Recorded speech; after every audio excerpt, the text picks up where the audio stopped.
Isang liham ang ipinadala sa Murm Alliance, ang River of Evil, at ang Temple of Demons, na nagsasabi, agad na pumunta at itigil ang lahat ng mga disputes na nagaganap sa Tomb of the Cursed Demon bago dumating ang mensahero mula sa Shaolin Monastery. Ang Holy Scripture of Blood ay dapat ilagay sa isang nakikitang lugar na binabantayan ng Murm Alliance, ang River of Evil, at ang Temple of Demons. Pagkatapos ng 15 araw ng paghusga, magsisimula ang digmaan para sa Sacred Scripture of Blood. Samantala, sinabi ni Sakin kay Mitsara na sa loob ng ilang araw, ang Gold Merchant Organization ay magpapadala ng ilang tao, isang mahusay na doktor, mga lingkod, at mga guards na mahusay sa martial arts upang ang kanyang anak na babae ay maging ligtas at komportable. Nagpasalamat si Mitsara sa kanya para sa kanyang pag-aalala at sinabing kapag sigurado siyang ligtas ang kanyang anak, agad siyang tatango kay Shakian. Tinanong ni Mitsara kay Shakian kung saan siya pupunta ngayon, at sumagot ang binata na kasalukuyang nagpaplano siyang pumunta sa Shangxi. Ngunit pagkatapos ay biglang lumitaw ang anak na babae ni Mitsara. Nag-aalala na tinanong ni Shakian sa kanya kung bakit siya lumabas dahil mas mabuti para sa kanya na alagaan ang kanyang kalusugan ngayon. Sumagot ang babae na ang lahat ay maayos at na hindi siya makakapanatili sa loob habang aalis ang kanyang tagapagligtas. Sinabi ng babae kay Shakian na kahit na wala siyang malay, palagi siyang nag-aalala tungkol sa kanyang ama. Kaya gusto niyang pasalamatan siya sa pagpapalaya sa kanyang ama mula sa kanyang pagdurusa. Tiningnan ni Mitsara ang kanyang anak ng may pagmamalaki at sinabi ni Shakian na mahirap tumanggi kapag nagsalita siya ng ganoon. Yumuko si Shakian sa babae at pinasalamatan siya sa paglabas at paghatid sa kanya kahit na malamig sa labas. Sinabi din niya na magkikita sila sa susunod na magkita sila. Pinanood ni Ginang Hai ang lahat ng ito at sinabi kay Shakian na dapat din siyang magsalita ng matamis sa kanya. Sumagot si Shakian na may kasabihan na kung gusto mong makatanggap ng magandang pagtrato, dapat mo munang ipakita ito sa iyong sarili.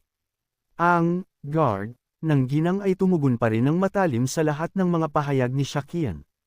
Tinanong ni Phoenix sa panahong ito si Shakian kung anong uri ng relasyon mayroon siya kay Mitsara at kung bakit niya pa kinuha ang Chi Mind Splitter.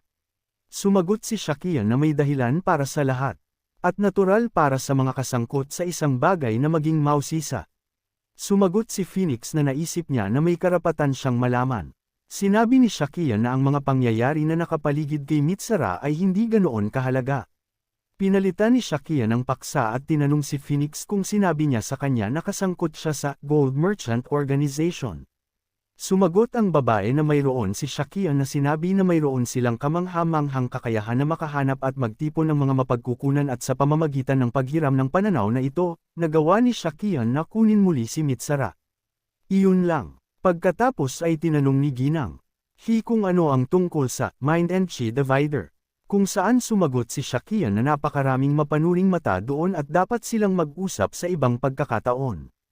Nagalit ng kaunti si Phoenix. Tinanong niya si Sayaki kung saan sila pupunta ngayon.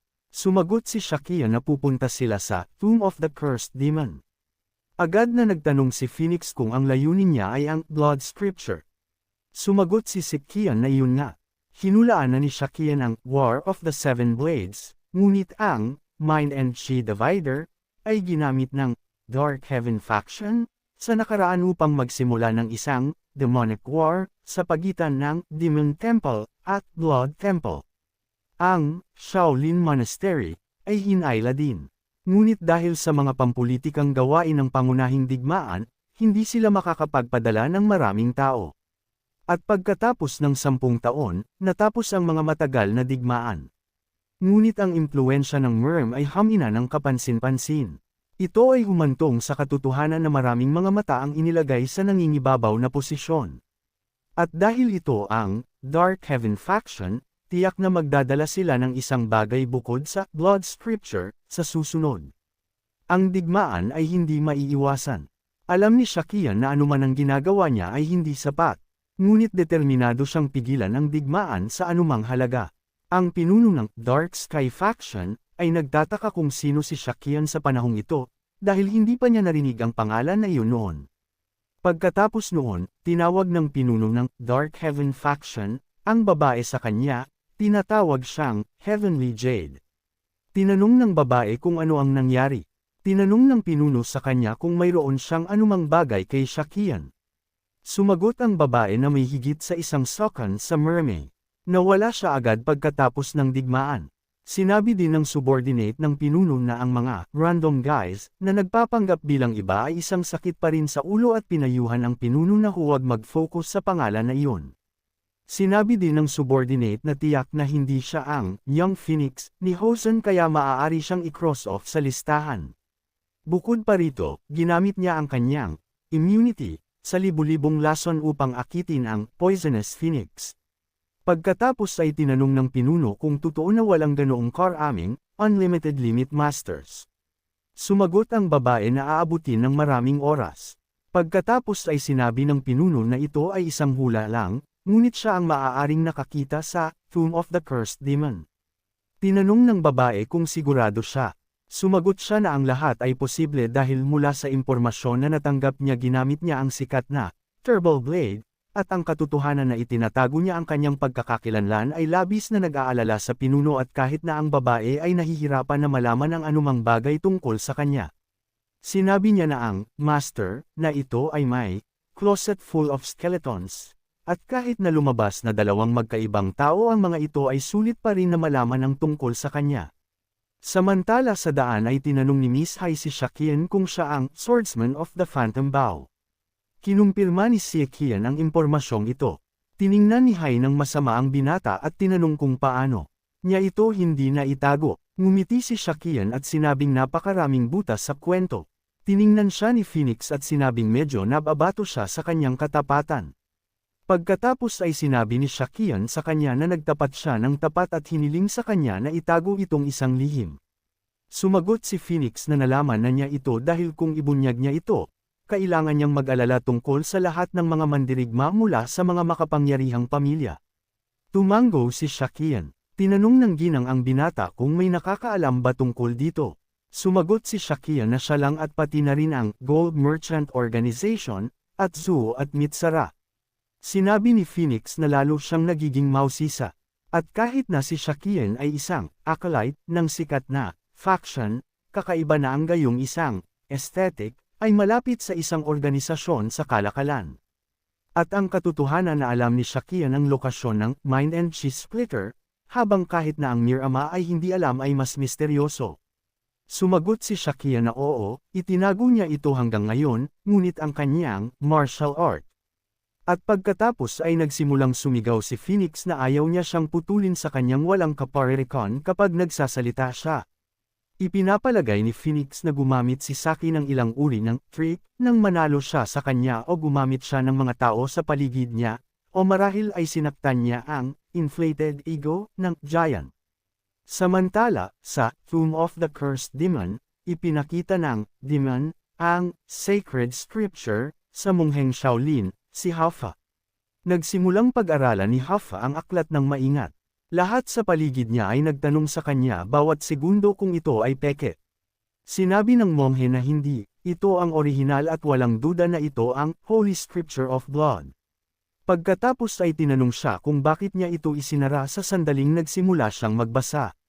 Sumagot ang monghe na kapag ang isang mongheng Shaolin ay nagbasa ng Blood Scripture, nagsisimula itong sipsipin siya, pinuputol ang sirkulasyon ng Qi. Sa sandaling iyon, nagdala ang ibon ng isang liham na nagsasabing magkakaroon ng digmaan. Alam ng lahat na ang military action ay magiging limitado sa teritoryo ng Shangyi. Ang mga hangganan ay nasa kanlurang bahagi ng hangganan. Nakasaad sa liham na ang bawat hukbo ay hindi lalampas sa 1,000 tao. Ang natitirang mga tropa ay papayagang sumali sa digmaan. Ang Holy Scripture ay ilalagay sa tuktok upang makita ito ng lahat ng mga kinatawan sa simula ng digmaan. Matapos basahin ito, agad na nagtaka ang mga tao kung seryoso bang naisip ng mga nagpadala ng liham na ang mga dark factions at ang Temple of Demons ay hindi lalabag sa mga patakaran. Tinalakay ng mga mandirigma sa Cursed Tomb kung paano malamang na walang susunod sa mga patakaran sa liham ang Miram Alliance o ang River of Evil o ang Temple of Demons. Ang ilan ay naisip na mas mahusay ito kaysa sa wala, at sa huli, ito ay isang uri ng paghihigpit. At kung walang mga limitasyon sa bilang ng mga tao, kung gayon ang mga tropa ay maaaring umabot sa 5 hanggang 10,000 katao. At kung walang mga limitasyon sa bilang, kung gayon ito ay magiging isa pang problema. Gayon din, hanggang sa magsimula ang digmaan, ang pagsakay ay mahigpit na susubaybayan, at higit sa isang beses, kakailanganing pigilan ang mga pagtatangka na lokohin ang lahat. Gayunpaman, may problema sa araw bago ang digmaan. Matapos patayin ang kanilang mga kasamahan sa bantay sa Sacred Scripture of Blood, maaari silang sumugod sa kanilang sarili. Upang matiyak na hindi ito mangyayari, ang Scripture ay ililipat sa isang kilalang lokasyon bago magsimula ang digmaan.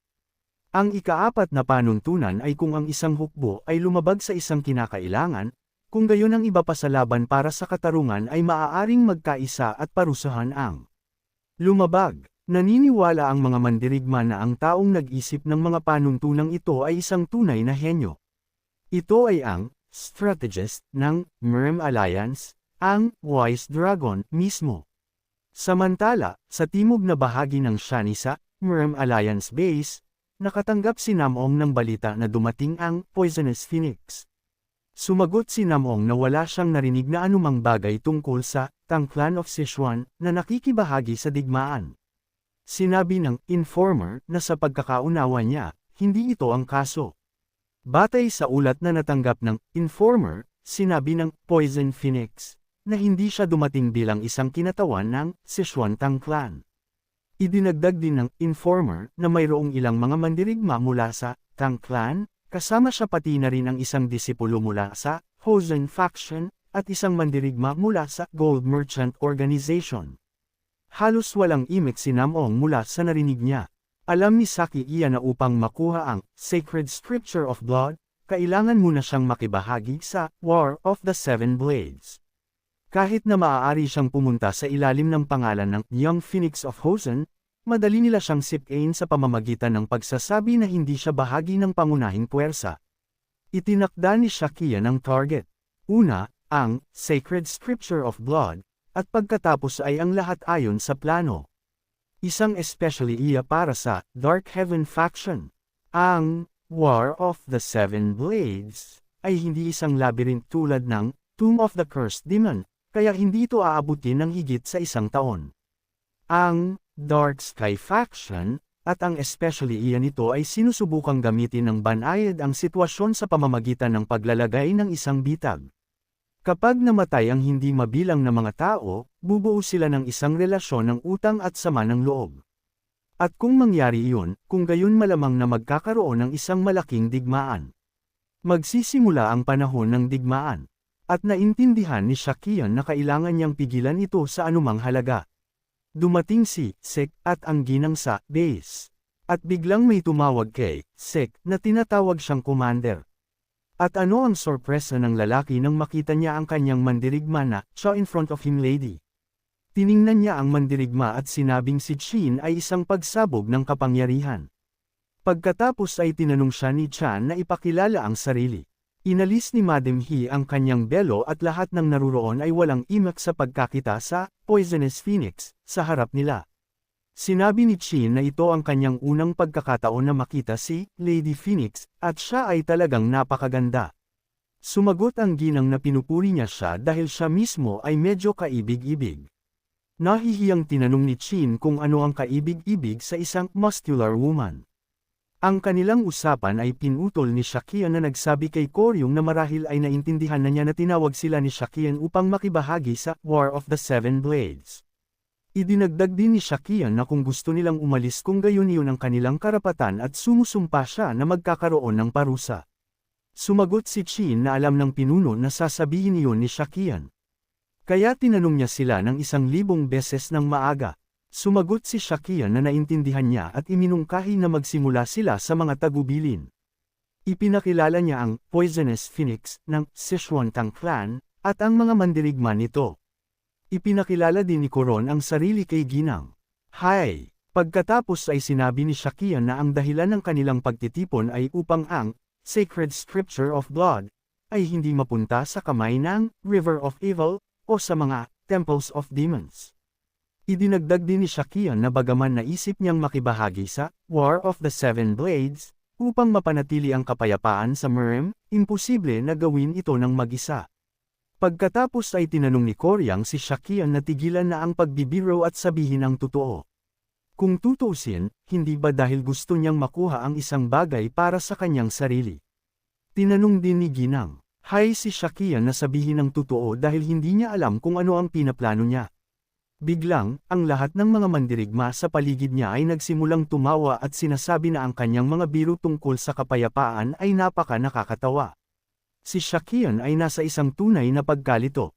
Tinanong ng mga mandirigma kung posible bang gusto ni Shakyan na maging sikat sa ganitong paraan, ngunit sinubukan ni Shakyan na iparating na sinasabi niya ang totoo. Pagkatapos noon, tinanong ni Koryang si Shakyan kung ito ay maaaring isang uri ng secret mission.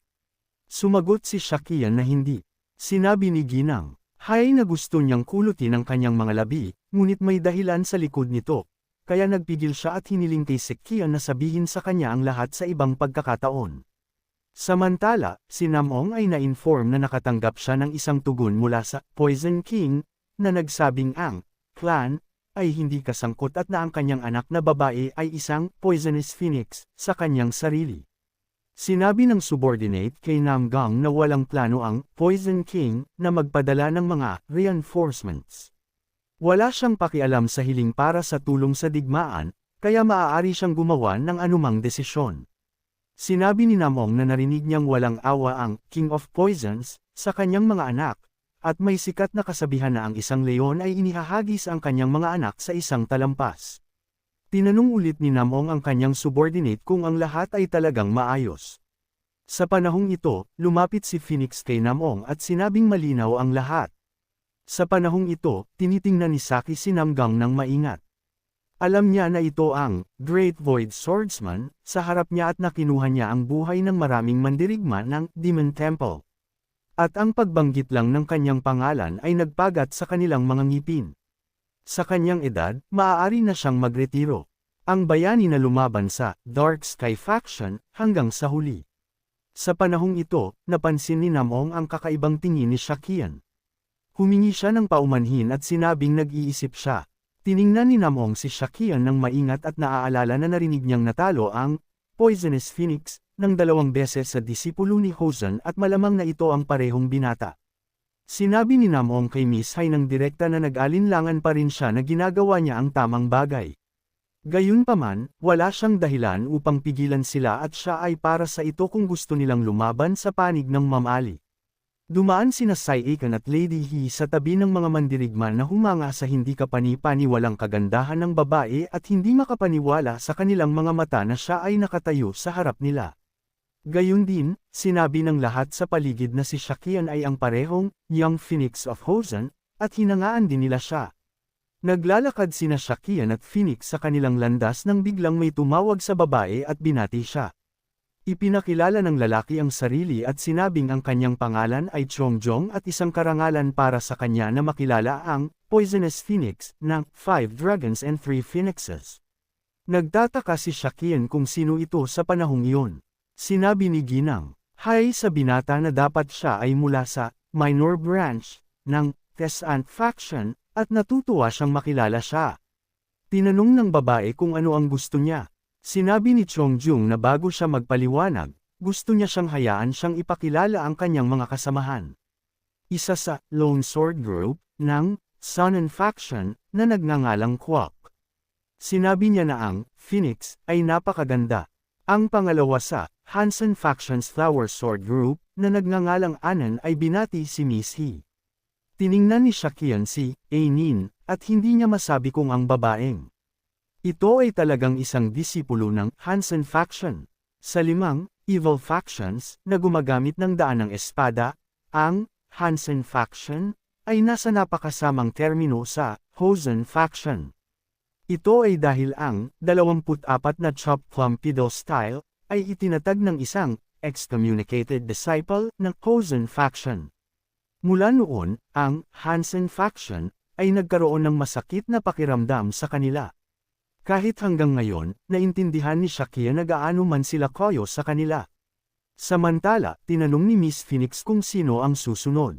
Sumagot si Chongjong na ang iba pang mga natitirang figures mula sa bawat faction ay nagtipon. At dahil mayroon pa silang 6 na araw, siya ay mausi sa kung ano ang naisip ni Lady Phoenix tungkol sa pagpapalakas ng mga friendly bonds sa pagitan nila. Ipinaalala din niya sa ginang na hindi ito nangyayari araw-araw. Tiningnan siya ni Shakian at naisip na siya ay isang tunay na slowpoke. Nagtanong si Jiang Jiang kay Shakian kung anong nakakatawang bagay ang sinabi niya upang mapatawa siya ng malakas.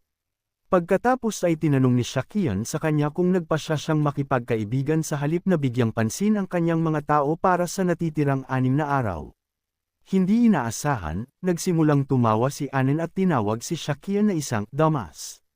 Dahil para sa mga tagasunod ng Hassan factions, ang hindi alam kahit na ang mga batayan ng friendly relations sa digmaan ay ang pinakamababang punto. At tila ang Hassan ay lumubog pa. Tiningnan ni Shakian silang lahat ng maingat at dumating sa conclusion na sa harap niya ay hindi isa kundi 3 mayayabang na tao na direct mirror images ng bawat isa. Pagdinig sa opinyon ni Shakian, lalo silang nagalit at nagsimulang magbato ng mga swear words sa kanya. Binalaan ni Shakian na kailangan lang niyang gumamit ng isang daliri laban sa lalaking tumawag sa kanya na bastard. Na humiliate sa mga salita ni Shakians, iginuhit na nila ang kanilang mga espada hanggang sa nagsimulang magsalita siyang huli. Sinabi ng babae sa kanila na tumigil sa paglikha ng mga hindi kinakailangang ingay at magsimula sa negosyo at ang lahat ay magpapasya sa panahon ng digmaan. Idinagdag din niya na magtatapos ito sa isang tao na gumagamit ng kanilang mga subordinate bilang isang kalasag dahil hindi nila maipakita ang kanilang martial arts. Kaya, oras na upang hayaan ang sitwasyong ito na mawala. Hiniling ni Lady Phoenix sa kanya na patawarin sila kung sakaling hindi nila naintindihan siya at irerekomenda niya ang paghahasa ng blade at pag-isipan itong muli. Sinabi din niya na umaasa siyang mag-focus sila sa digmaan sa halip na subukang lumapit sa kanya dahil wala siyang gustong gawin sa mga handang ilibing ang kinabukasan ng Merm. Sinabi ni Shakia na dapat din siyang mabilis na tapusin ang negosyo na pinuntahan niya dito upang maaari silang maghiwalay ng landas. Pagkatapos nito, sinabi ni Chin kay Shakia na gusto niyang ipakita sa kanya ang isang bagay. Sinabi ng babae na dinala niya ito nang marinig niyang makikibahagi si Shakian sa War of the Seven Blades. Tiningnan ng binata at sinabing interesante ito. Si Mizzy ay nanunood mula sa gilid sa panahong ito. Pagkatapos ay lumapit siya at sinabing interesado siya sa kung ano ang kanilang pinag-uusapan. Sinabi ni Shakian kay Phoenix Sama na huwag mag-alala dahil hindi ito isang bagay na magagamit niya. Malalaman din niya ito sa loob ng 6 na araw. Tinanong ni Shakian si Korang kung paano nagpapatuloy ang pagsasanay. Sumagot si Korang na binigyan sila ng binata ng lahat ng mga tagubilin kaya walang kailangang mag-alala. Pagkatapos ay hiniling ni Shakian sa kanya na maging handa na sorpresahin ang Merm dahil sila ay magiging nasa unahan at magagawang maging sikat ang kanilang mga pangalan. Sumagot si Chao Ingong na nakikita na niya ang inggit sa mga mata ng kanyang mga kasamahan. Sa panahong ito, kumalat ang mga tsismis sa paligid ng base na ang Poisonous Phoenix ay sinigawan ng mga lalaki mula sa Taan, ang Lonely Sword at ang Flower Sword. Ang impormasyon ay baluktot upang sabihin nila na sinabi ng Phoenix sa 3 sa kanila na magising upang hindi sila umihi sa kanilang pantalon. At hindi walang dahilan na siya ay isang Poisonous Phoenix dahil ang kanyang dila ay poisonous din. Ang ilan ay nagtaka kung hindi ba siya sikat sa kanyang mga caustic remarks. At habang siya ay tama, siya ay lumayo na. At ano ang maaaring asahan mula sa mga gumagamit ng mga lason? Matapos ang mga chismis na ito, natakot ang mga mandirigma na magsalita ng isang salita sa presensya ng Poisonous Phoenix. Si Shakian ay nalungkot pa na hindi siya nabanggit sa mga chismis na ito, at si Ginang Hai ay kumilos ng napakadesent at hindi pinansin ito. Naglakas loob si Shakian na lumapit sa Ginang at makipag-usap. Tinanong ng babae kung ano ang nangyayari. Mahiyain na sumagot si Saki na ito ay gossip lang at kung nag-aalala siya tungkol doon. Sa puntong ito, pinutol ni Ginang Ang monologo ng binata at sinabing kung naisip niyang matitisad siya dahil doon kapag nagsimula ang labanan, nagkakamali siya. Idinagdag niya na matagal na siyang nasanay dito at hindi dapat isipin ni Shakian na siya ay isang mahiyain na babae na dinadala ang lahat sa puso. Ang pangunahing layunin ni Saki ay hanapin ang mga especially iya at alisin sila. Sa ganitong paraan, magagawa niyang baguhin ang takbo ng digmaan. Ang bawat isa sa 7 factions ay nagtipon ng kanilang mga especially iya, at sa loob ng 5 araw, magsisimula silang mag-drag out ng digmaan sa bawat posibleng paraan. Hindi naisip ni Shakian na gagawin niya ang isang bagay na tulad nito sa kanyang buhay, kasama na ang katotohanan ng kung sino siya sa kanyang nakaraang buhay. Pagkatapos ng ilang oras, ang mga especially iya ay nagtipon sa isang lugar at hindi maintindihan kung ano ang nangyayari dahil dapat silang magtipon 2 araw mamaya. At hindi malinaw kung sino ang instigator nito. Biglang, may sumigaw na siya ang may gawa nito. Agad na sumigaw ang mga lalaki, sino dyan? Si Shakian iyon. Gayunpaman, napagtanto nila na tiyak na hindi siya isa sa kanila. Sinabi ni Siekian na siya ay isang especially iya na nakapasok sa River of Evil, at na may nangyari kaya nagtipon siya sa kanila dito. Nalito ang mga lalaki sa gayong sagot at tinanong kung siya ba ay talagang isang especially iya sa River of Evil. Tinanong nila si Siekian kung ilang especially iya ang nandoon. Agad na sumagot si Siekian na May 20th. Gayunpaman, ang sagot na ito ay hindi nasisiyahan sa mga lalaki dahil alam nila na bukod sa ilang mga nakatataas, walang nakakaalam kung ilang especially iya ang nasa River of Evil o sa Temple of Demons. At kahit sila ay walang ganoong impormasyon. At kaya sinabi nila kay Shakian na hindi niya alam iyon ngunit dapat ay nagtanong muna kung bakit nila tinanong ang tanong na iyon. Sumagot si Shakian na nangangahulugan ito na itinago nila itong isang lihim kahit sa mga especially iya upang maiwasan ang impormasyon na lumabas. Ang mga especially iya ay galit na at nagbabanta na tinanong si Shakian kung sino siya at paano niya nalaman ang secret code ng kanilang faction. Pagkatapos ay tinanong ni Shakian sa mga especially iya kung ano ang gagawin nila at sasabihin kung sila ay nasa kanyang lugar. Sumagot ang isa sa mga especially iya na kailangan nilang makuha si Shakian ng buhay anuman ang mangyari, at hindi mahalaga kung mawawala siya ng ilang limbs sa proseso. Ngumiti si Shakian at tinanong ang mga lalaki kung nagpahinga ba sila sa kanilang Dark Sky faction. Pagkatapos ay tinanong ng mga especially iya kung paano niya nalaman ang mga pangalan ng kanilang faction. Sumigaw ang isa sa mga especially iya sa kanyang mga kapatid na kalimutan ang tungkol sa sabotage mission at mag-concentrate sa pagkuha sa lalaking ito. Samantala, sinuri ni Shakian ang sitwasyon at napagtanto na lahat ng mga especially iya na naruroon dito ay mga first-class masters. Inatake ng mga especially iya si Shakian at hindi naintindihan ng pinuno kung paano posible na ang 12 first-class martial artists ay sabay-sabay na inatake si Shakian at madali niyang na-block ang lahat ng mga suntok. Ipinagtanggol ni Shakian ang sarili at nagsimulang sumigaw para sa kanila na umatras pabalik at huwag lumapit sa kanya.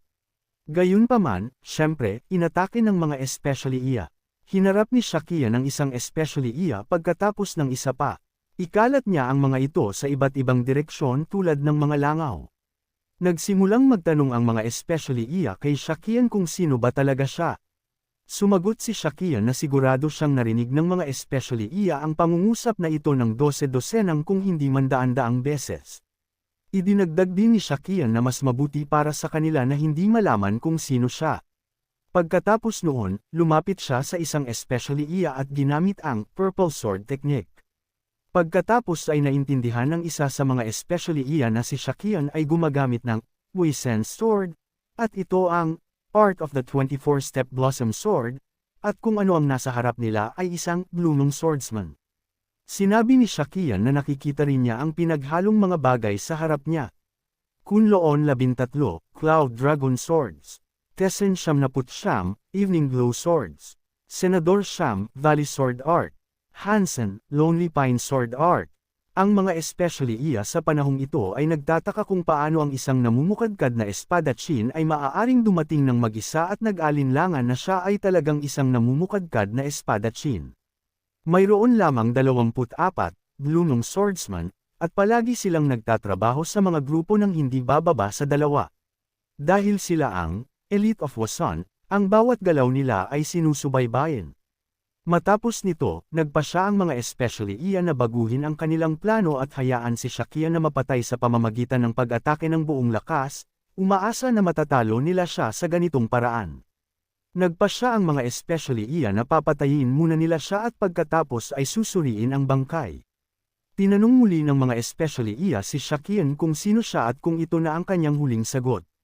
Gayunpaman, hindi sinayang ni Shakian ang kanyang oras at gumamit ng isang pamamaraan na nagpabagsak sa karamihan ng mga especially iya. Biglang, napansin ng isa sa mga especially iya na nilason sila ni Shakian. Pagkatapos ay lalo pa siyang nagtanong ng may galit kay Shakian kung sino siya. Ngumiti si Shakian at sumagot na alam niya ang pakiramdam na iyon at na hindi mahalaga kung sino siya.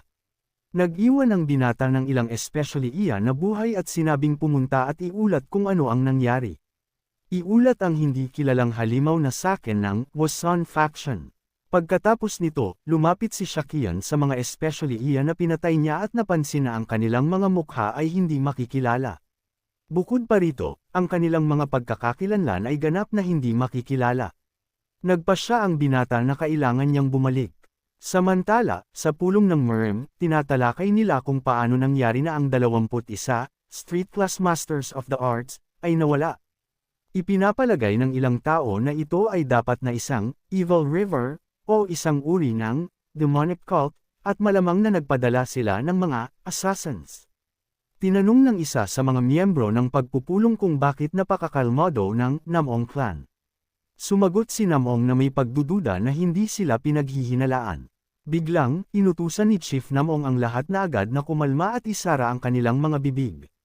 Sinabi ni Namong na iniulat ng mga guards na walang ganoong nangyari sa gabi.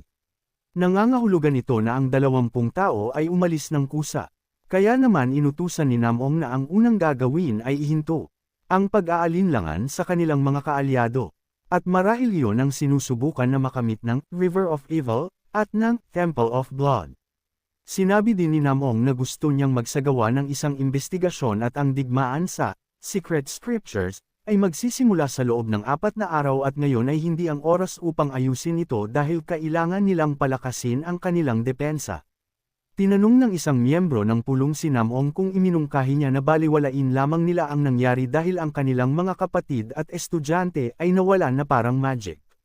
Sumagot si Namong na naintindihan niya iyon ng perpekto, ngunit dapat nilang malaman na may mga oras na walang ibang pagpipilian at sila rin ay nawalan ng isa sa kanilang sarili. Lumabas na si Sikian ay naruroon din sa pulong.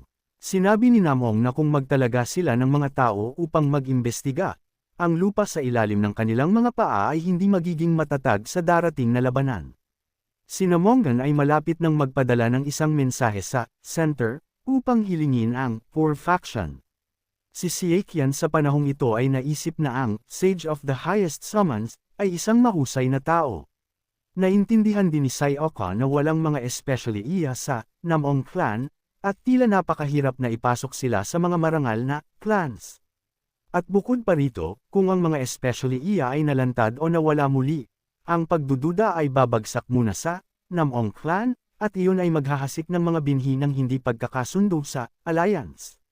Nagpatuloy si Sikian na alisin ang mga especially iya at bawat isa sa kanila ay patuloy na nagtatanong sa kanya kung sino siya. Pagod na si Shakian sa mga tanong na ito, kaya pinatay niya lang sila. Sa panahong ito, may natutunan si Shakian. Ang mga especially iya na itinanim sa bawat faction ay nagpaplano na magtipon para sa isang pulong 3 araw bago ang paparating na labanan.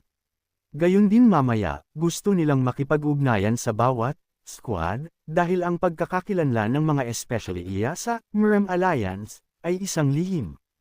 Hindi nila alam na wala na sila doon.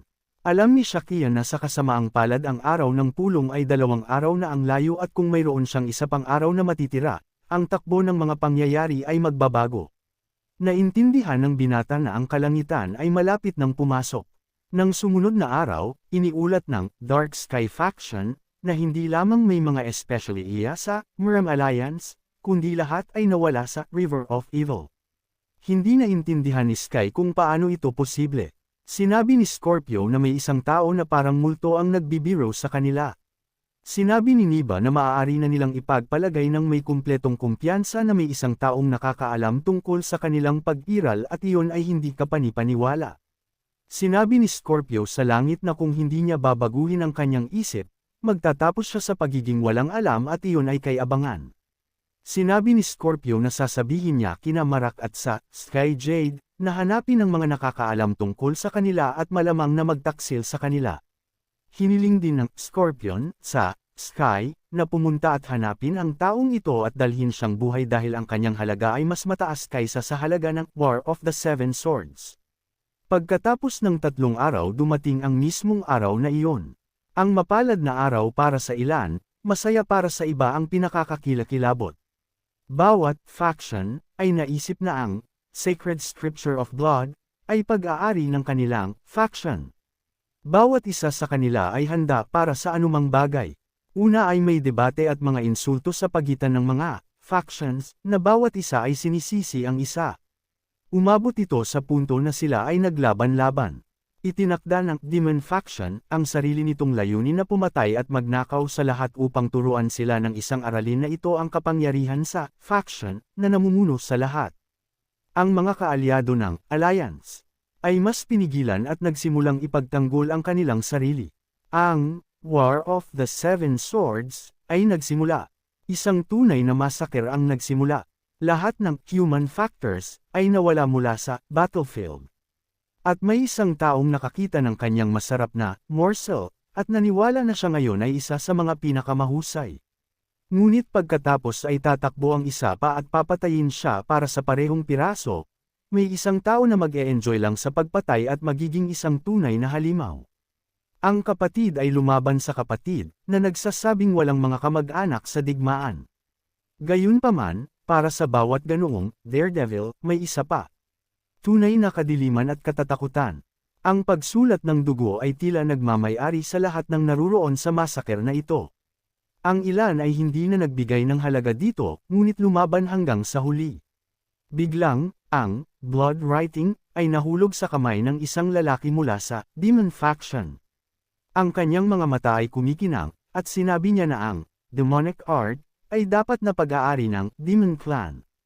Nakita ito ng mga mandirigma ng Alliance at naintindihan na kung ang scripture ay nahulog sa kamay ng mga demonyo, kung gayon ang buong mundo ay guguho. Kaya nagpasya sila na ang mga demonyo ay hindi aalis ng buhay. Sinabi ng demonyo sa kanila na sila ay mga bastardo lamang ng Kunloon. Ang Demon Faction ay nagtungo patungo sa Kunun Faction. Ngunit hindi inaasahan, napansin ng mga factions na nasa ilalim ng tuktok na ang Namgang Clan at ang Sichuantang Clan ay nagtutungo patungo sa tuktok. At ang pinuno ng kanilang marcha at pag-atake ay si Lady Phoenix. Ito ay isang napaka-bold at seryosong pahayag sa panahon ng labanan dahil walang naghihinala na siya ay makikibahagi sa War of the Seven Blades. Gamit ang kanyang poisonous technique, ang babae ay nagkalat ng 1,000 nakal-alasong karayom na nakamamatay na tumama sa mga kaaway.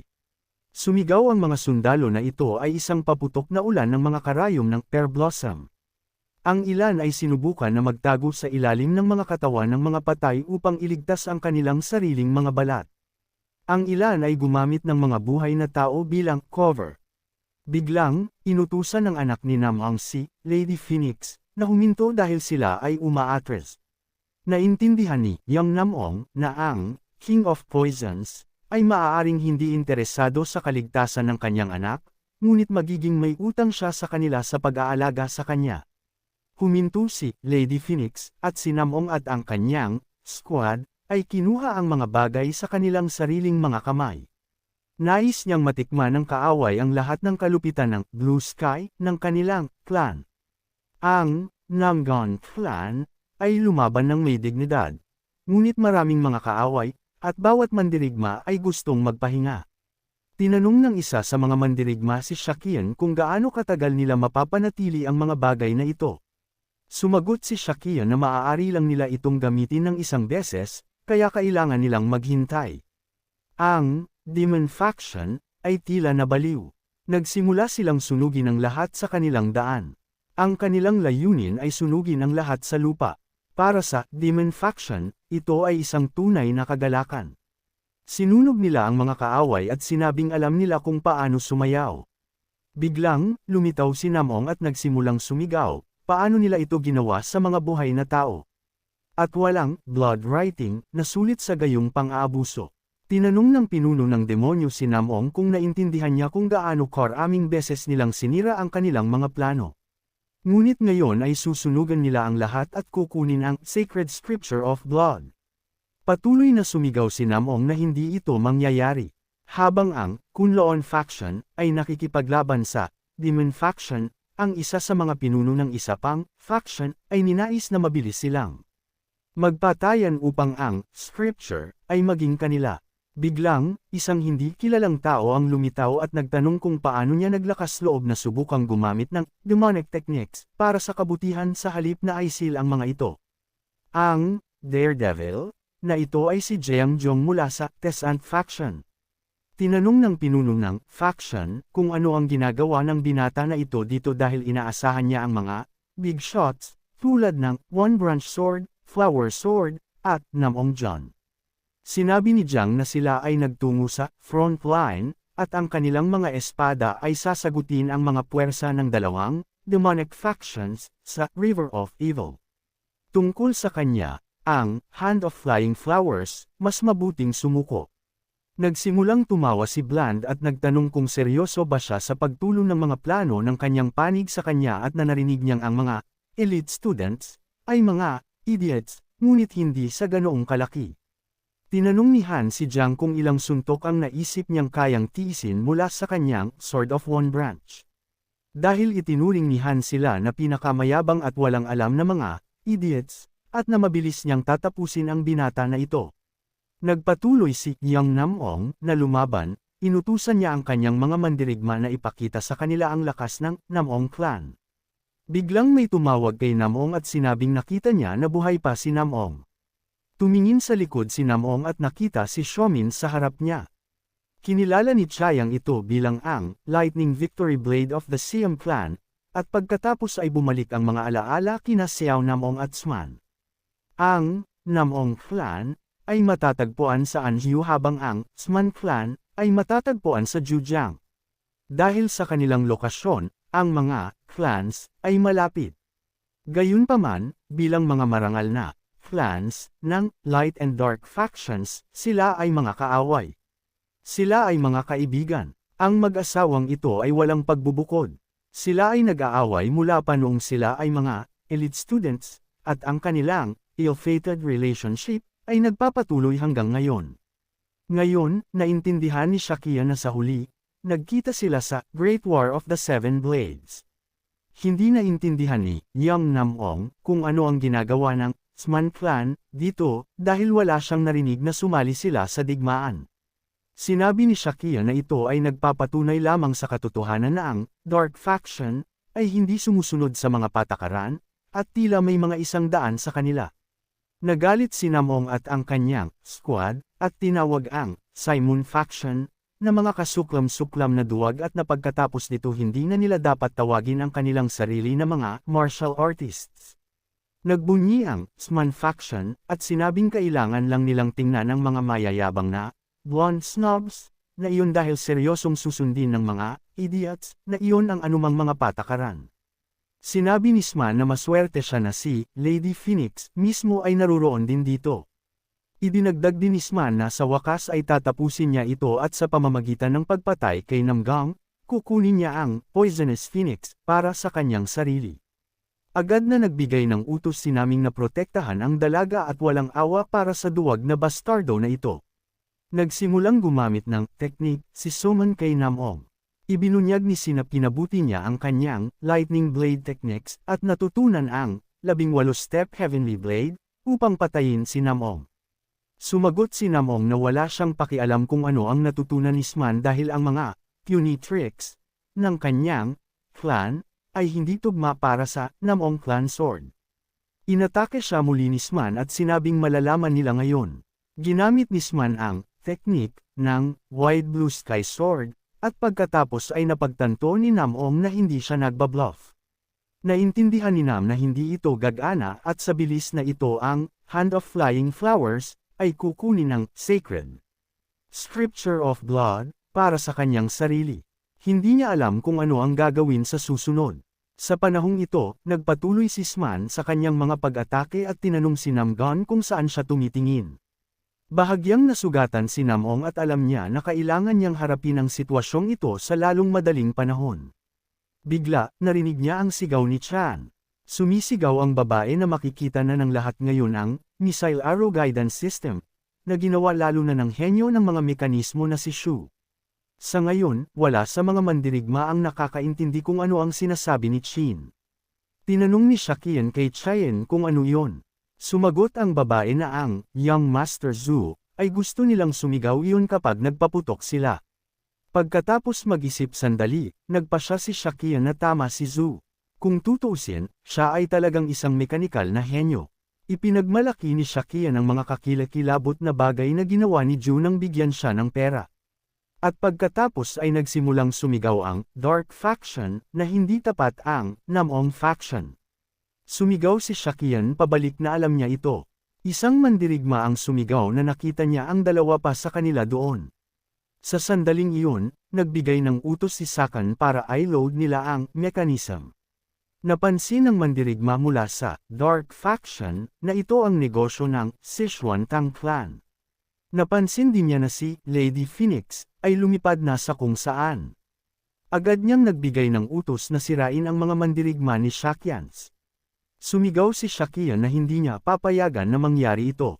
Nagsimulang lumaban si Shakian laban sa mga mandirigma mula sa Dark Faction.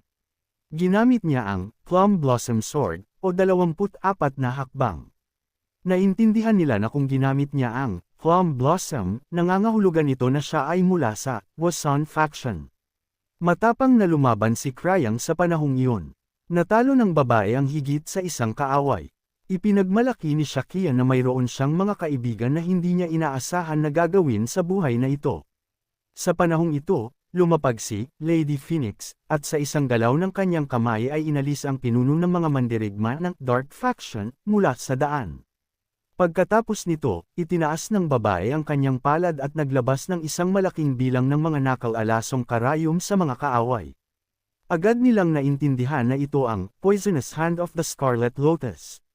Bagaman hindi nila narinig na ang Poisonous Phoenix ay hindi isang pushover, hindi nila naisip na ito ay napakahusay. Tiningnan ni Phoenix ang mga mekanismo na ginawa ni Ju, ang babae ay naging mousy sa kung sino siya at paano niya ito ginawa. Sa panahong ito, sumigaw ang isa sa mga mandirigma na ang binata mula sa Wasan ay katabi ng Poisonous Phoenix. Pagkatapos ay inatake sila ni Shakian at nagsimulang sirain ang mga ito ng paisa-isa. Lahat ay sumigaw na ang Young Phoenix ay nabaliw at hindi naintindihan kung saan siya kumuha ng napakaraming inner strength. Biglang, nagbigay ng utos si Shakian sa kanyang mga sundalo na magpaputok. Tinanong siya ni Chayang kung nabaliw na siya. Sumigaw si Shakian para agad silang mag-double shot. Sa lalong madaling panahon, isang boses ang narinig, load. Naintindihan ni Suman sa sandaling ito na ang Hand of Flying Flowers ay hindi makatiis ng napakarami. At ngayon ay tinanong ni Namong ang kanyang karibal kung saan siya nakatingin. Nagalit pa lalo si Sman. Nagpatuloy sila sa kanilang labanan. Si Namong ay nagbigay ng ilang nakamamatay na suntok pagkatapos kung saan imposible nang tumayo. Samantala, ang Han ay kailangang lumaban sa mga elite disciples ng 5 Mountain Sword Factions at hindi niya naintindihan kung paano sila buhay pa. Sinabi ng Han sa kanila na gusto niyang patayin ang bawat isa sa kanila, ngunit magpapakita siya ng awa ng isang beses at hiniling niya sa kanila na ibigay sa kanya ang Sacred Scripture of Blood, at pagkatapos ay hahayaan niya silang mabuhay. Ang mga estudyante ay nagsimulang sumigaw na ang lahat ay isang kasinungalingan at hindi nila siya mapaniwalaan at hindi sila susuko. Nagsimulang sumigaw si Glenn na nangangahulugang sinusubukan niyang magpakita ng awa upang hindi sila mamatay na parang aso. Ngunit sila ay tumahol pa rin, ng direkta, nagmamakaawa sa kanya na patayin sila. Nagsimulang tumawa ang mga estudyante at sumagot na hindi sila nito tinatakot dahil halata na pagod na siya pagkatapos ng labanan sa pagitan ng mga factions. Lumapit si Han kay Jeong at gusto siyang sabihin sa kanya, ngunit nakuha na ng lalaki ang kanyang espada at nabangga siya sa kanya. Gayunpaman, mabilis na nagbago ang lahat. Ibinato ni Han ang kanyang espada at sinunggaban si Jeong sa lalamunan. Ang iba pang mga estudyante sa panahong ito ay sumigaw sa kanya na bitawan ang binata. Ang mga disipulo ay labis na nakakainis sa Han dahil ang mga dayuhan na ito ay hindi pa rin naiintindihan ang sitwasyon. Hindi niya maunawaan kung paano nila nagawang mabuhay ng napakatagal. Ngunit biglang lumitaw si Shakian. Ang ilan ay hindi partikular na masaya tungkol sa kanya. Ang ilan ay naisip na may nangyari sa ibaba o may isang bagay na may mga reinforcements. Sa panahong ito, napagtanto ni Dan na ang taong nasa harap niya ay isang young Phoenix, ngunit siya ay mausisa kung nasaan ngayon si Ginang. Phoenix, tumingin si Sian sa kanyang mata at ipinakilala ang sarili. Hindi naramdaman ng Palm ang sinuman sa likod ni Shakian at dumating sa conclusion na siya ay nag-iisa. At pagkatapos ay lumabas na ang Sword Strike ay sa kanya na sinabi kay Seoin na binibigyan niya siya ng pagkakataon na umalis na lang habang siya ay mabait sa kanya at hahayaan niya siyang mabuhay kung hindi niya siya inisin. Naisip ni Shakian sa sandaling ito na ang Young Phoenix ay parang Stupid Phoenix at kailangan niyang baguhin ang idiotic nickname na ito. Sumigaw si Jeong kay Shakian na kung ayaw niyang mamatay, mas mabuting magtago siya sa likod nila. Si Shakian sa puntong ito ay bumaling sa Han, at sinabi sa kanya na dapat niyang hilingin sa kanya na maging isang scapegoat upang baguhin ang kanyang nickname. Sumagot ang Han na ang pagtugon sa mga gawa ng awa sa isang dying wish ay dalisay na katangahan. Bilang tugon, gumamit si Shakian ng isa sa kanyang mga techniques at sinugatan ang Han. Nagalit si Han at sinabi sa binata na ipapakita niya sa kanya ang buong takot ng falling petals technique. Gayunpaman, ngumiti lang si Shakian bilang tugon at ginamit ang purple mist technique na nagdulot sa Han na bumagsak sa lupa. Pinanood ng mga mandirigma ang labanan at mabilis na ikinalat ang balita na ang Hand of Flying Flowers ay natalo. Sa panahong ito, lumaban si G.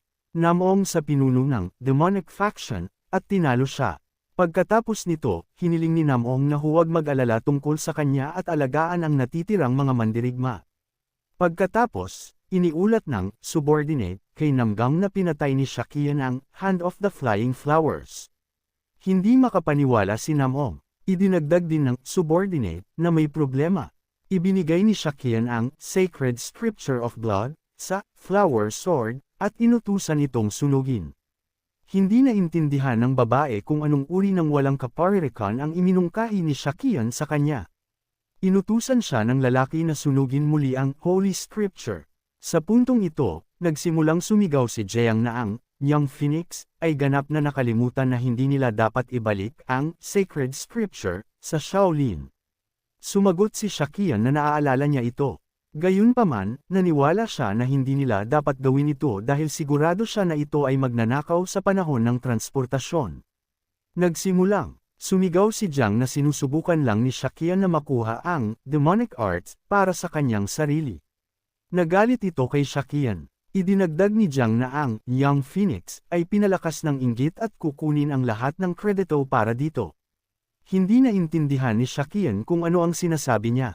Sinabi din ni Jiang na binaliwala niya ng kaunti ang kanyang bantay, ngunit siya mismo ay haharapin ang lalaking iyon kung hindi nakialam si Sokian. Sa panahong ito, hindi naintindihan ni Shakian kung ano ang mali sa bastardo na ito. Bagaman ang mga ganoong lalaki ay hindi nagtatagal sa digmaan, inutusan ni Shakian ang lahat na tumahimik dahil wala silang oras para dito. Inutusan ni Jeong si Saki na tumigil.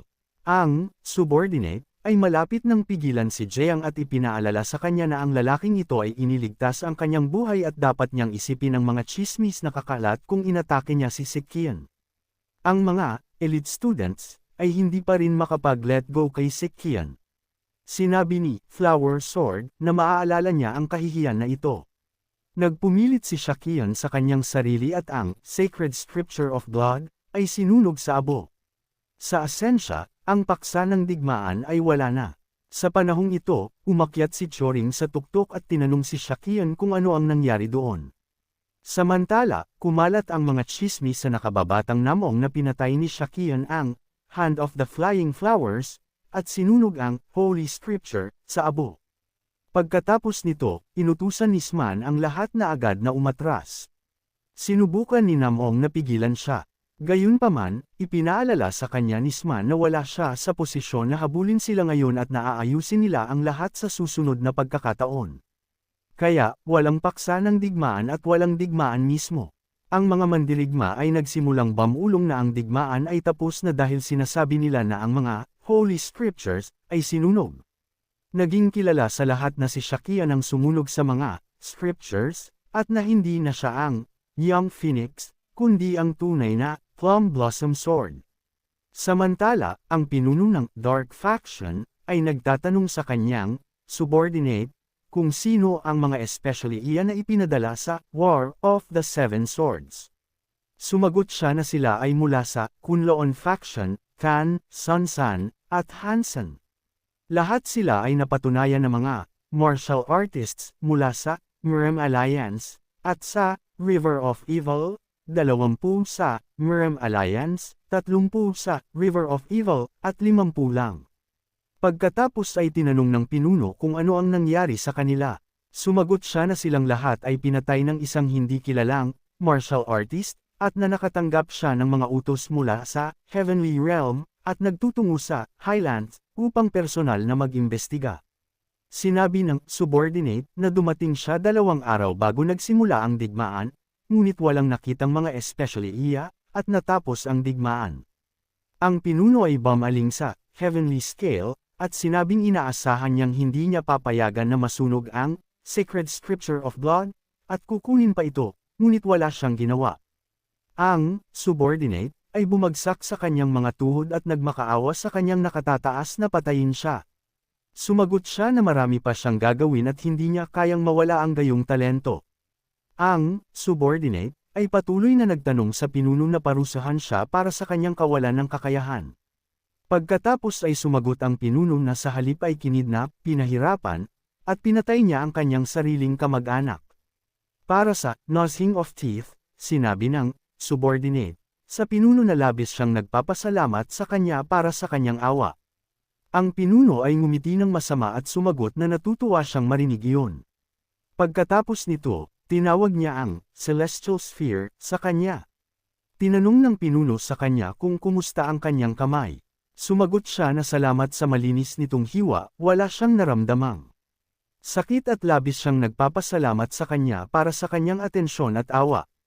Pagkatapos ay bumaling ang pinuno sa pangunahing lalaki at hiniling sa kanya na sabihin sa kanya ang kanyang opinyon tungkol sa Sokken na ito. Sinabi niya na hindi siya masama ngunit sa tingin niya ito ay pangunahing isang bagay ng swerte. Pagkatapos ay tinanong ng pinuno kung ano ang ibig niyang sabihin. Sinabi niya na bago ang labanan sa Highlands, ang Hand of the Flying Flowers ay pagod na mula sa labanan sa Temple of Demons. At bukod pa riyan ay minamaliit niya si Shakian dahil sa kanyang edad. Hindi matatalo ni Sakan ang isang top 100 martial artist sa pamamagitan lamang ng swerte. Kaya dapat silang bigyang pansin iyon. Iminungkahi ng pinuno na tila ang Mrem ay nagsisimulang maramdaman ang pagdating ng isang magulong panahon na may mga talento na inaanunsyo sa buong mundo. Inutusan ng boss na i-promote siya sa Class 2 sa kill list at ilagay sa ilalim ng pagsubaybay. Patayin siya sa sandaling magkaroon ng pagkakataon. In-inform ni Young Namong, sina Shakian at Lady Phoenix, na ang Mrem Alliance ay nagbigay ng utos na ang tatlo sa kanila ay kailangang bumalik sa Alliance Headquarters sa High. Pagkatapos ay tinanong ni Phoenix kung gusto ba talaga nila ng isang paliwanag. Pagkatapos ay ipinaliwanag ni Namong na oo, parehong ang Sage of the Highest Calling, at siya ay hindi alam kung ano ang nangyari sa lugar kung saan nakahiga ang Sacred Scripture of Blood. Tinanong ni Chin si Shakian kung paano ang tungkol sa kanila. Inutusan ni Shakian ang mga ito na bumalik at sabihin sa pinuno kung ano ang nangyari sa digmaan. Tinanggap ni Chin ang utos.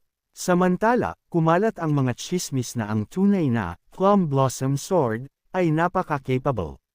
Ang ilan ay narinig pa ito mula mismo sa mga disipulo ng Five Mountain Sword Faction. Ang ilan ay sinabi na dapat ay natalo niya ang Poisonous Phoenix ng patas.